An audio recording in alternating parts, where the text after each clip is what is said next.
ડુંગળીને સલાડ તરીકે ખાવા કરતાં તેનું શાક બનાવીને ખાઓ। સૌથી પહેલાં બધી ડુંગળીની સાલ કાઢી લેશું। પછી એક તવીમાં તેલ નાખી દઈશું। તેલ ગરમ થઈ જાય એટલે આપણે ડુંગળીને તળવા નાખી દઈશું। ડુંગળીને સરખી રીતે તળી લઈશું। પછી તેને આપણે બહાર કાઢી લઈશું।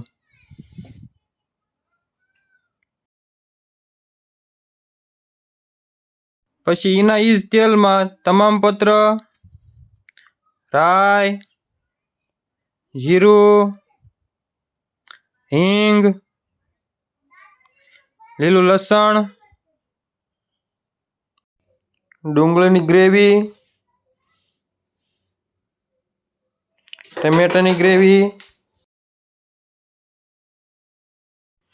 ખાંડેલા શિંગદાણા, ખાંડેલું સવાણું, ખાંડેલા ગાંઠિયા,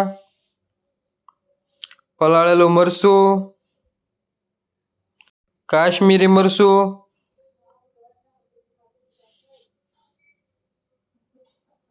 હળદર, મીઠું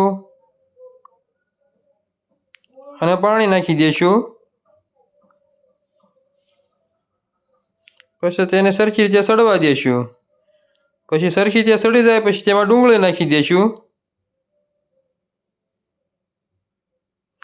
પછી ધાણા જીરું,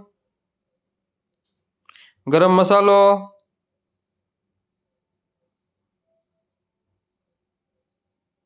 અને લીલા ધાણા નાખી દઈશું એટલે આપણું શાક બનીને તૈયાર।